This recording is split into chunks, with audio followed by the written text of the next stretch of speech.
Hey John, welcome to Mostly Security. Hey Eric, how you doing tonight? I'm doing good. Yeah, Things are good. yeah. It's getting dark so early these nights. It's amazing. Happens every year. It does happen every year. That's true. It doesn't seem like it should be this fast though. Summer's always chaos, and then school starts, and we're back into routine. Yeah, yeah. Our kids, Shirley and I were out doing a little bit of work last night. Came back in at like 8:30, expecting to get the kids to bed. Yesterday was the first day of school for my kids, and they had both already put themselves to bed and were asleep, as far as we could tell. Like they were exhausted, and yeah, having to get up at 7 when you've spent the last couple months getting up at say 10. We'll do that. Yeah. We'll do that to you. How was your weekend? Did you do anything fun? We kind of did on Memorial Day. We took the crew and we went to breakfast together. So we went out kind of all together to breakfast to our favorite little breakfast place. Then we went miniature golfing. Oh, fun. Yeah. Then we got some paint and started painting my daughter's room. She has moved on from bright colors to the teenage The grays. gloom of the Yeah. nice. So nice. yeah. So I spent the last few days, the weekend, and my hands are still covered in paint. That's fun though. It always Yeah. looks nice after something's freshly painted. Well, the fun thing we did this weekend was we decided, kind of just got a wild hair, and we're like, let's make root beer. We'd never made root beer before. Instead of going totally crazy out on a limb, we just got one of those little kits and are trying it out. So we're being a little adventurous because we went to that brewing shop that's north of 26, and sorry, in the Portland area, there's out on the west side, there's a brew shop, nearby, and the one thing the lady said was, we were like, oh, well, do you have bottles? And she's like, oh, no, don't use glass. Don't use glass. It'll explode on you. To which we're like, well, we're gonna use glass. We're gonna use glass. Yeah, I mean, it's not like we have plastic 2-liter bottles sitting around or whatever. There was a recipe that had, get 2-liter bottles, and so whatever. We do have some glass bottles though, so they're currently sitting inside a 5-gallon rubber or plastic bucket inside another crate inside the garage, so that if they do break, I can hose them. Right. That's no big deal. But they shouldn't. Anyway, I got to check them in 3 more days, and then we'll see. So you're making like real root beer, like with the yeast and the whole 9 yard stuff, right? I'll say half real root beer because yes, yeast, but it was basically with a root beer extract. So not I watched. Because I'm a cool hip youngster, I watched some YouTube videos on people making real root beer. But evidently, like for real root beer, you have to, you basically boil a bunch of roots and a bunch of other flavors and stuff like that, including evidently sassafras was outlawed by the FDA in the 70s, and so you have to buy it off eBay. At least according to YouTube, which I'm sure everything on the internet is true. Everything on YouTube is true. Anyway, whatever. It's going. We're supposed to. So yes, there is yeast in there though. So that's what will cause them to explode, because with the sugar, the yeast, it kind of builds up pressure, and so evidently we leave it in there for 4 to 6 days, and then stick it in the fridge to make the yeast chill out. And then wait like 2 or 3 weeks.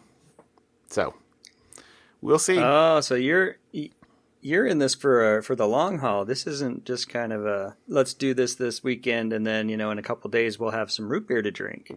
We're pretty good with delayed gratification. Yeah, Oh, around good. our place. Good. There's lots of things that take a while to materialize, but yeah, we'll see in a few weeks.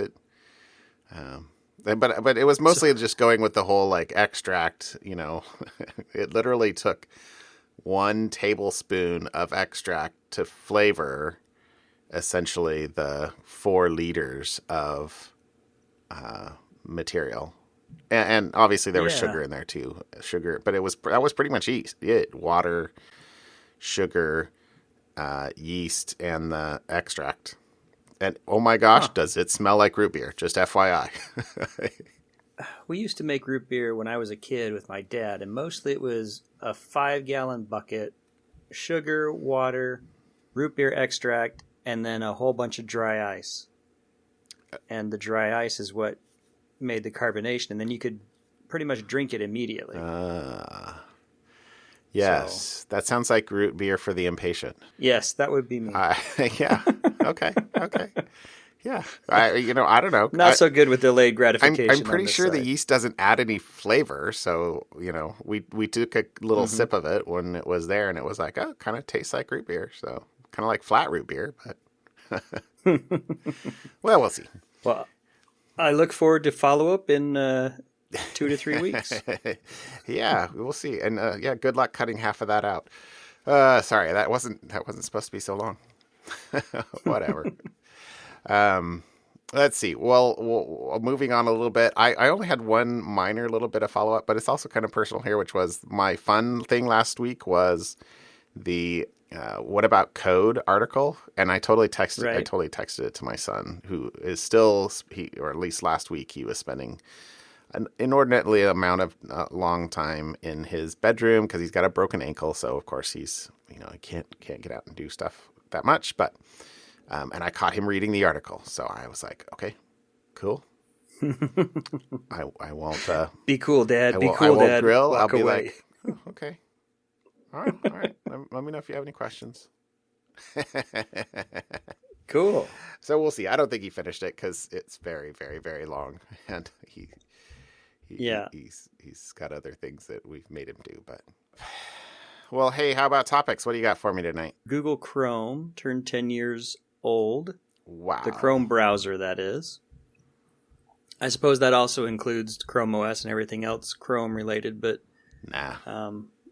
So I just wanted to mention a couple things that are cropping up in the new Google Chrome. We've talked before about, the site isolation features that it's done, that they've added, how it's moving away from identifying HTTPS sites as special and making those kind of the norm, and making HTTP or non-secure sites as, flagging those as, hey, you're on a site that's not secure, don't do things. Yep.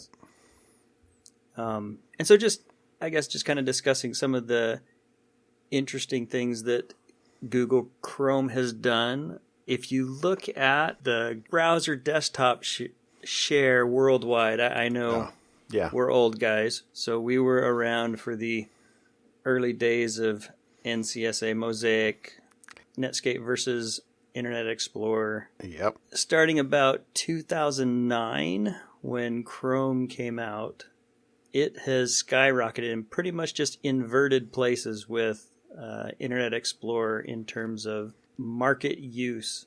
I think it's almost 70% of people out there use the Chrome browser on the desktop. That is amazing. All the other browsers have kind of gone down, except for Safari, which is pretty much just flatlined, because Safari and Opera, I think, are the two that are pretty much flatlined, because those are your diehard fans. If you're Safari, you're an Apple user, and you probably just default to Safari. Although I will admit that the first thing I install on pretty much any new PC, Linux, Mac, whatever operating system I'm using, I install Chrome. It's just a much better browser. So yeah. So I don't know if you looked. Sorry, I'm out on that stat counter. Did you click Yep. on the mobile browser share? Yeah, so you can click through to the various platforms. In mobile, Chrome, Chrome has a commanding lead as well. Looks like it's 56%, Yep, which because is that's pretty much every Android phone out there. That's what I was going to say. Yeah, every Android, and you can pretty much figure.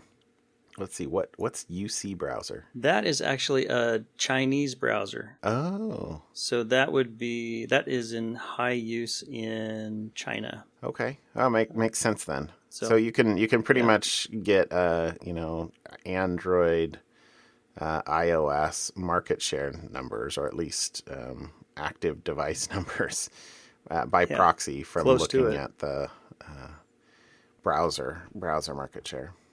So, anyways, I guess just a few of the points. There were a couple things that are new in Chrome OS 10. They've added some more password management features. So, like you and I know we've talked before about using 1Password as a password manager. Chrome now has passwords.google.com. So if you've already got a Google account and you're already kind of all in with Google, you can share your passwords across all your Chrome browsers, whether it's Android or even iOS. I have Chrome running on my iPhone or any desktop, any Chrome browser you log into, you can have access to all your passwords. It does that automatically Which is if you tell it to store the password, right? Yes, if you turn that on, it'll just automatically do that for you. Yeah. Um, No, I and then gotta be honest. I have that enabled, and I don't store them for every site, but I do for many sites. well, it's convenience, Safari has the same feature too. right? Apple does with the keychain; they do the same thing. Yeah. And I think the Chrome OS update that I think you will find most useful to you is now when you do searches, it will include your open tabs. Nice dig, dude. Yes, yes, I do have a tab problem. Yes. Okay. So wait, what do you mean when you search? Oh, when you do a Command F? If you're just going to go up into the type in a search term up in I gotta try this out right now. the text bar, What's something that I in typed? its search results, it will show you some top search results, web pages, and then also open tabs. All right. But it's only the tab title, not the contents of the tab. So you can't search for the contents of the tab. But if you've got a tab open to pick your favorite website, CNN, Netflix, whatever your open tab is, you start typing that, it'll show you that tab, and you can hit it, and it'll automatically switch to that tab. All right, I'll have to figure out how that works. I would also just encourage people that if you are a Chrome user and you're familiar with it, you can go in and mess with your security settings. In Chrome, on the top right, there's the three dots, the three vertical dots. Click on that, click on settings, and then at the bottom there's this little tiny words that says advanced. Open that up and you can go through and check your safe browsing. Google has an ad blocker, which sounds odd. Google was leading a consortium of yes. Yeah, I remember reading some stuff a while back on it being quite ironic, but really it's in Google's best interest that people not go install third-party ad blockers everywhere. Right. So Google will you can turn on blocking what Google calls invasive ads and other things like that, clearing your browser history, turning on do not track with your browsing traffic so you can tell sites you don't want to be tracked. Whether or not they agree to whether or not they're honest, I guess, is a different issue. Anyways, interesting. Chrome is 10 years old. That's the thing that's the hardest for me to believe. 10 years? Although, I guess I would say, I mean, poor Firefox, but it's been a couple years since I launched Firefox. I was a really dedicated Firefox user for many years, but yeah, well, especially before Chrome came out, if you did any type of web development, Firefox had all the extensions and plugins. Oh, what is it? Grease Monkey and what was the one? Firebug. Firebug. That was the totally. one originally that we used a lot. So, anyways, that was just my topic. Happy birthday, Chrome. You can now search for your tabs. You now have an additional way to navigate your tab problem there, John. Yeah. Well, that matches with many items in the rest of my life where search is my strategy. Yeah, I used to be much more organized than I am now, but with the ease of use of search for files, contents, everything, I search for everything now. I used to have all my icons lined up at the bottom now to launch them. I don't launch icons. I don't launch apps by clicking on the icon anymore. I launch apps by searching for it and hitting enter. Command space. Yeah. Yes. No. The place where that's the worst is I'll be honest. Dirty laundry here. It's my phone. I know where the apps on my first 2 pages are, and then all the rest is just whatever. I search it. I swipe down from the top. You just swipe in the middle down, and it pulls up the search bar, and I start typing the name of the app, and then tap it. Nope. I don't hunt for it. I would say that I know where like my first 2 pages of apps on my phone are. Those are, I guess I move stuff up there if I'm using it really, really frequently. And those are the only places where it's faster for me to, swipe to the second page, hit this, as opposed to just searching. Yeah. And the searching, I use that for a lot of items. Anyway. Yep. Search is your friend. Search is your friend. Yay, Chrome. Yay, Chrome.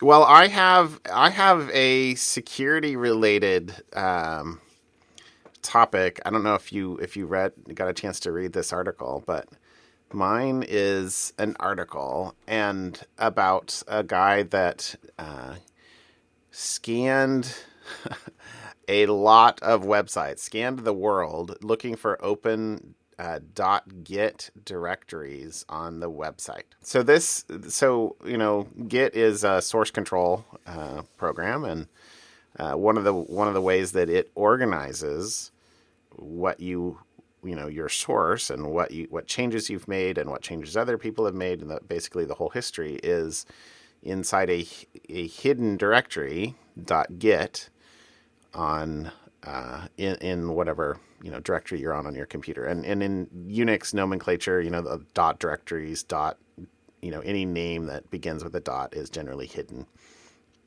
And so, but if you are essentially copying a whole directory structure or deploying your directory structure by doing a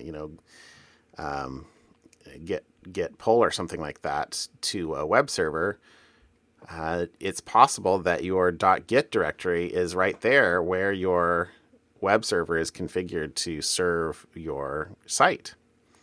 And if this happens, most web servers should have directory traversal turned off so that you couldn't,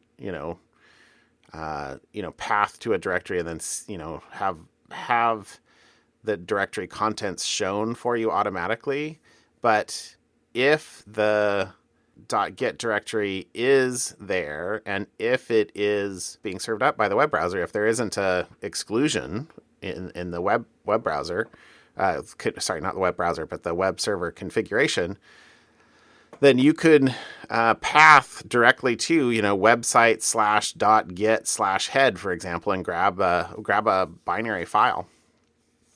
And there's a well-known directory structure of how Git stores all of its data. And basically that can give you access to a lot of metadata about the site, about how the source for the site is organized, who the committers are, what the changes have been made, and in some cases, stored passwords and things like that. So it is...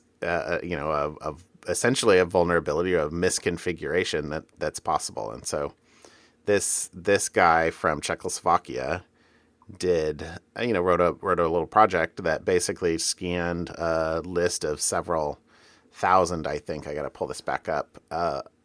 Czech sites, Right. and found a bunch that were open. I think it was something like 1,500 or so that he found. And then since he had that working, he was like, well, let me go and scan the world. What can I find? Why not? Why not? Yeah. So It's just automation at this point. it is. Oh, and if we I'll jump to one of my points at the end, but like, he did this with various web hosts doing the scanning. Right. It cost him $250. Took 4 weeks with up to 22 machines at a time. I don't think that all 22 were running all the time, but and cost him $250, which go cloud. Right. Go cloud. Yep. That's what we're talking about. So there were some interesting things here. I thought. The first was he actually has a good amount of data in here about what he what the barriers he encountered in trying to do this. Because if you're just doing a few thousand sites from your the local country, when it's a relatively small country too, I guess, no big deal. You don't really need to parallelize or figure out a way to have a task queue or anything like that. But if you don't, and you're going to try and scan, let's see, how many did he find out? I think he also explained how he got the site list to scan, but he wound up scanning 230 million sites, which that's not a small number. And so, that has a different level of complexity for, let's break up the list. Let's divide and conquer, have that. What happens when they encounter errors? What happens if the script that he wrote had bugs? What happened if a library that he used had bugs? What happened when he encountered and this is something I didn't even know. I learned. I know what a honeypot is, and so clearly there are sites where their intent of the site is to see if somebody tries to get to them. It's a honeypot, and any activity can indicate maliciousness. Right. But this was a tar pit, and so I was like, "What, tar pit?" So if you Google, I Googled like tar pit security, and I came up with a Wikipedia link on tar pit for networking, and it's basically let me read the actual quote. Tar pit is a service on a computer system, usually a server, that purposely delays incoming connections. The technique was developed as a defense against a computer worm. And the idea is that network abuses such as spamming or broad scanning are less effective and therefore less attractive if they take too long. So basically, what you'd think it is from the name, sites that if somebody's, doing a port sweep or hitting around, the site misbehaves in such a way as to try and make you take a lot of time handling it. So he also said in here that he got blacklisted and sent abuse reports that he was hitting so many sites or running a scraper effectively. Right. Which it sounds like he was working. He put a little shout out to Linode's security team here. Evidently he was working with them or probably they got contacted and probably contacted him, and he probably, I don't know. I'm building a story there for what happened in that, but this isn't the sort of thing that you can really do quietly and under the radar. But so anyway, so that was cool. And then, so what did he find? So he found 390,000 sites that were serving up a .git directory. Yeah. So, did you already mention what can you find in the Git directory? Is it your repository passwords and emails? Uh, Because he used the emails that he scraped from those Git directories to send out an email saying, "Hey, your website has a security problem," right? So what else could it pull from there? uh, I mean, could I then log into GitHub, assuming they had this on GitHub, now with their email and password, if they didn't have two-factor authentication? I don't think the passwords for Git, like GitHub, are stored in here. They're stored somewhere else. Sorry, I don't remember where at the moment. But if you have in your source a password to a database, Oh, right. or other services, those you Credentials to can, other those things. you can Those are. extract. So I got it. Okay. it gets back to best practices of how you would, how do you authenticate to external services and critical security things like passwords or certificates or tokens should not be checked into source control. There are other services for that. So anyway, sorry, getting back to this little thing here. So he found 390,000 sites. And for the check sites, he had a couple thousand. He kind of went through them by hand. In fact, the picture that he had on this article shows him basically with a it's like a Steam controller, kind of going through sites by hand and like looking at what's interesting. And he basically built a little app or something like that to help him go through things by hand. That you could do. You're not going through 390,000 items by hand.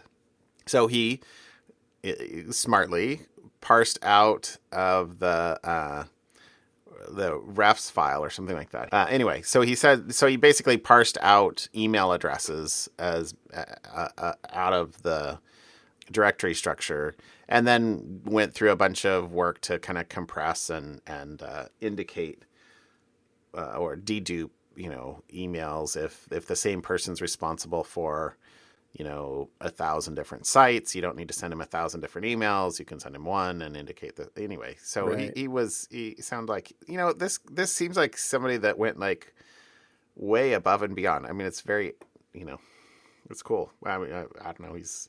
I hope he's getting some good press for it. I can't quite tell. Looks like a contractor site, but I don't read Czechoslovakian. But anyway, it sounds like he basically narrowed it down to something like, what did he say, 90,000 email addresses? Yeah, 90,000 unique email addresses, and started sending them. 18,000 weren't delivered because the recipient no longer exists or wasn't real. Right. And I loved this quote. After sending the emails, I exchanged about 300 additional messages with affected parties to clarify the issue. Received about 2,000 thank you emails, 30 false positives, 2 spammer accusations, and 1 threat to call the Canadian police. Was the threat delivered nicely? I have to say. I'm just wondering. Oh man, anyway, I'm a quarter Canadian, so I can say that. I didn't know that. Oh, my grandfather was born in Regina, Saskatchewan. Oh. Yep. I learn something new every day. There you go. We've known each other for what, 15 years? There you go. Yep, I got a lot of relatives up in Vancouver. You just don't say A enough. That's probably threw me off. Something like that. Something like that. Okay. Still one of my favorite movies of all time. Totally. I haven't seen it in decades, but Bob and Doug McKenzie. Yeah. All right. Sorry. All right. We're Back to security here. Although you could, secure the facility by drinking all the beer, I guess. Okay, wait, no. Sorry, it's been so long since I've seen that movie. I'm sure it does not hold up. I don't know. Oh no. I don't know. Oh no. Okay. All right. Back to this thing here. So I thought that was hilarious. So one threat to call the Canadian police. All right, but so awesome. What thought of a security vulnerability, thought of a way to test it, did it against a small subset, figured out a way to decided he wanted to be more ambitious, encountered a bunch of problems, got it to scale out, figured out how to make it, how to do the test, got some great results, and then basically sent out a bunch of mails. But then he goes above and beyond and starts saying, well, now that I did all this, is there other data that I can, or other ways that I could look at this data? And so he actually took and looked at trying to determine if he could tell what language the site was written in. So, and then other things too. But for the language, 96% were written in PHP. So based on, so this was based on 194,000 samples. I don't know why it wasn't like the full amount. Anyway, blah, blah, blah, blah, blah. The interesting thing, like overwhelmingly PHP, like 186,000 of the 194,000 were PHP. I don't know what percentage of sites on the web use PHP, but I guess more than I want to think about. Okay, so going on from that, he also did it the same. He tried to normalize the numbers for language, but and he has a language market share link here that I might dig into at some point in time, which really just basically pulled up that Node and Python became the top two if you normalize by market share.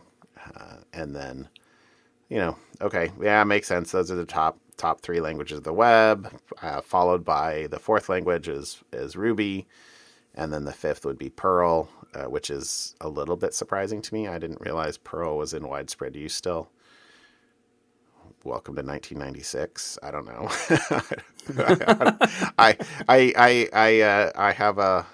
I have a long history with Perl. Mostly, I love Perl. I still pull out Perl every once in a while just because I can still do that better, or I used to, well, maybe within a couple years, maybe that's flipped over that I can do Python now better than I can do Perl. Yeah, I was going to say I have flipped to Python at this point. Yeah, I would say that only really happened to me in the last couple of years. Previous to that, in fact, even there were a couple of guys at work that, just literally within the last couple of years where I had to write some scripts, and these were younger people, and they were like, what in the heck are you doing? Perl. Anyway, it's okay. Whatever. It's a language. And then the only other chart here that I thought was worth really pulling out was operating systems. Huge lead for Ubuntu. So top four were Ubuntu, Debian, CentOS, and then Windows Server. So I found that surprising. I guess I'm surprised Red Hat is so far down. I found that to be. Anyway, that was the other one that I thought was most interesting. So anyway, that we've nattered on a long time about this, but I thought this article was the one that kind of most got my attention this week, and I thought was a really cool piece of work. Very cool. All right. Hey, something fun. How about let's get you to talk for a bit? Tell me something fun. All right. So what I've done in the past, the first thing you bought on Amazon, your first car, first book you ever read. What are some other? I don't remember what else we've done. So this one was, I thought, well, how about what was your first email address? Man. So outside of school, like I think my first one was probably in college, because that was right about the time internet was coming around and email was becoming a thing. But I think during school, I just used my school address. And then when I graduated and got my first job, I had Earthlink. Remember Earthlink? I do. They were one of the big ISPs. So I had an Earthlink email address. I think it was my first one. And I didn't know Earthlink was still around, but apparently it is. Oh, wow. You can still get dial-up with Earthlink. I Googled around. I tried to log in and see if my email address was still there and forgot your password worked, but it said no. That's an invalid user ID. Apparently, so. You are making me think. I am virtually certain that I had a email address at undergrad, but only for like the last year or two. That would have been 93 and 94 for me. And I am 100% positive that I had an email address I did my grad school at OSU and Oregon State, and that was school address. I think my first non-school email address would have been the ISP I had in Corvallis, which was a small ISP called ProAxis. So I think it was probably have been like something along those lines. Right. I got a very early on Yahoo. In fact, I wonder if I go to Yahoo. If I go to Yahoo Mail, does it say, didn't they have something like MemberSense? Yeah, I was just logging in to see if I could find it from mine. So, I mean, this is probably the email that I've had the longest. I don't really use it that much anymore. It mostly just gets spam. But every once in a while, I have to like pop over there and go, oh, yeah, that's right. Well, that leads into the second half of my, so the first ISP, I got Earthlink, and then I realized as you jump from ISPs that your email address goes away. So the first email address that I didn't tie to my ISP was myrealbox.com. It was about the time of Hotmail, I think, when before Microsoft bought Hotmail, which actually brings up a bonus security topic. Although we're going long, so now I kind of feel guilty bringing up the bonus security topic. But I was listening to Smashing Security. It's another podcast, a security-related podcast.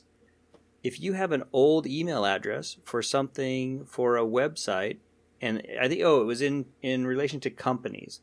So there was research, I think it was Australia, who went and just snapped up a bunch of old domain from old law firms or whatever, and then created catch-alls to that email address. And a lot of private data emails were being sent because people didn't update their email address book or whatever. Mm-hmm.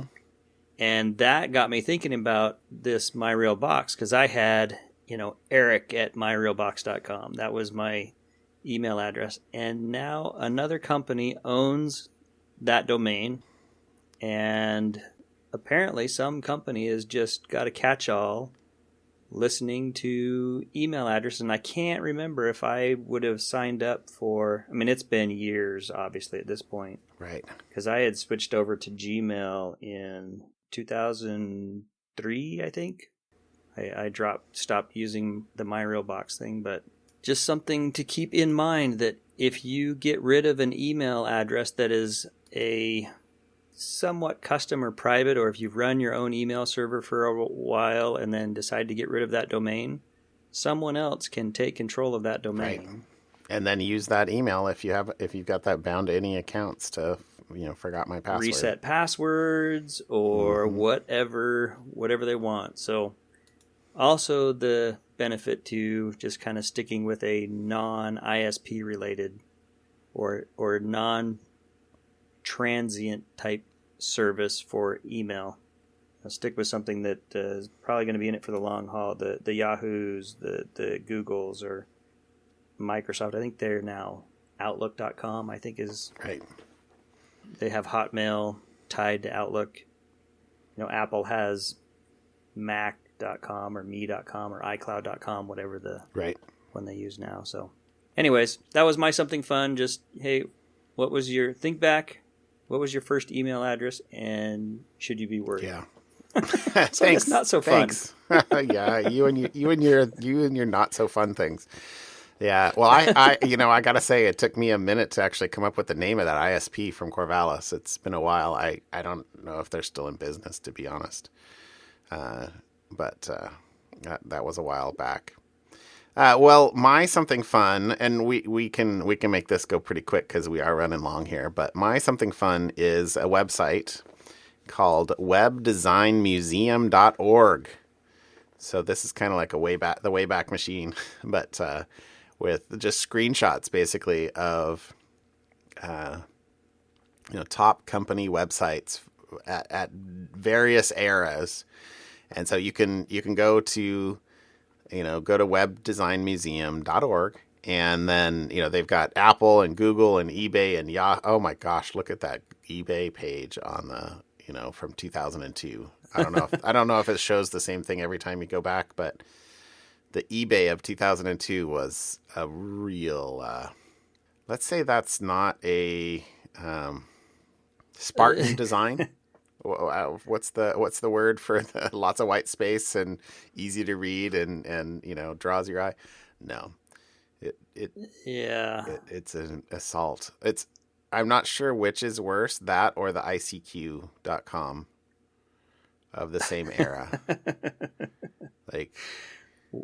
Well, if you really want to jar your senses, oh no, go back and look at 1997 for our current employer. Oh no. Okay, 1997. Is it there? Let's see. Yeah, I stumbled across the McAfee website. Oh, there it is. There it is. Look at that. Ha! It looks much better now. Oh, look at that. Internet service provider for CC Mail.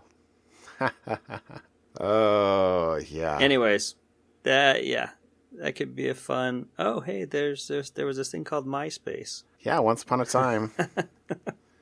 Sun Microsystems. The internet is the network. Wait. Yes, that's what it was, wasn't it? The internet is the network? That was Novell. The network is the computer? The network is the computer. Thank you. Yes, the internet actually is the network. But was that Cisco or was that Sun? Sun Microsystems. Sun Microsystems. Okay, anyway. Why random things stick in your head? All right, man. We're going way long. We gotta cut this off. But go to the webdesignmuseum.org. There will be a link in the show notes, and spend 10 minutes and revel in nostalgia for some and horror for others. Pretty much anything pre-2010 hurts my eyeballs. Even Apple's website. Oh, yeah, totally. No, there are a few that were clearly sort of leading the way or had a bit better. So I don't know why. Maybe I'm looking at. Oh gosh. Okay, so maybe none of these are really. That could be a game. Try to find a pre-2005 website that doesn't assault your eyes. All right. Let's call it a wrap. All right. Have a good night, John. Yeah. Talk to you later. Bye. See ya.